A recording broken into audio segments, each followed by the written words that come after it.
good day everyone, especially to our dear instructor, Ma'am Juliet Faliado. How are you, ma'am? I hope you're doing great. Okay, so for today, I will share to all of you about functional stylistics. So what do we mean by functional stylistics? So when we see functional stylistics, it is a discipline of linguistics that analyzes functional variation of literary language that are determined by specific communication spheres and goals. So every person in a modern society is continuously confronted with situations that are typical of his or her culture, in which he or she must play a specific social function. Like for example, beg according to the rules acceptable in that community for such situations. So speech behavior, this is a specific ways of speech organization features of specified areas of communication. This is one of the indications of a person's social function, right? So when we use language, we select language means based on variety of factors, including sphere of human activity. So under this, we have the administration, science, business, law, religion, and everyday life.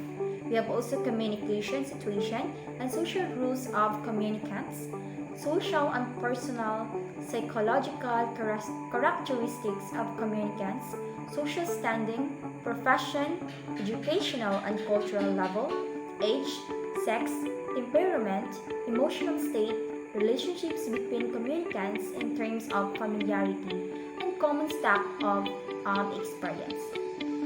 So under the influence of these factors, the national language develops numerous forms of linguistics variation. So different forms of speech, these are written or oral. Also, we have different functional varieties of language. This includes functional, styles, sublanguages, and registers. How is it single out three varieties? So we have the three varieties: official, neutral, and non-official.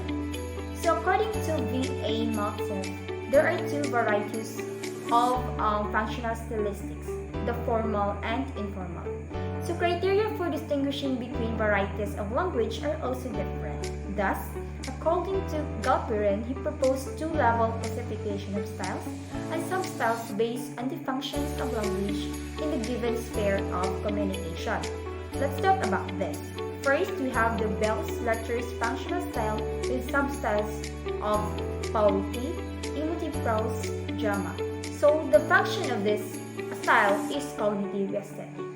Second, we have the publicistic functional stylistic with the substyles of oratory, radio and TV commentary, essays, features, journalistics, and articles.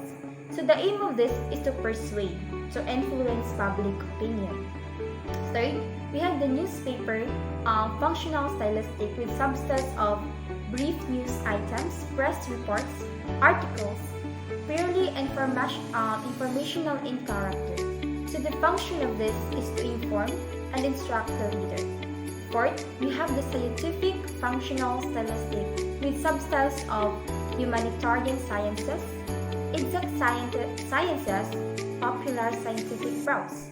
And the aim of this is to create a new concepts to give objective data.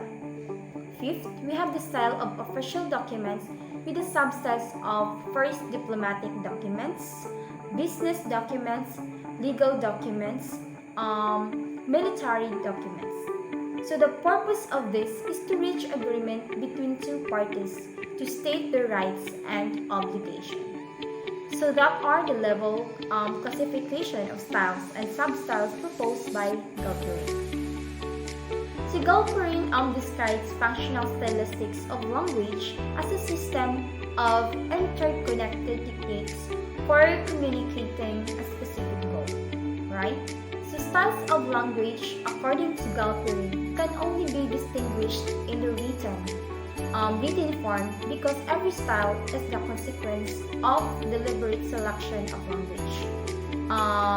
Style is a choice, but it is not always purposeful and deliberate. Much of the time, it is produced instinctively and spontaneously. So that is all about functional stylistics. Thank you so much for listening.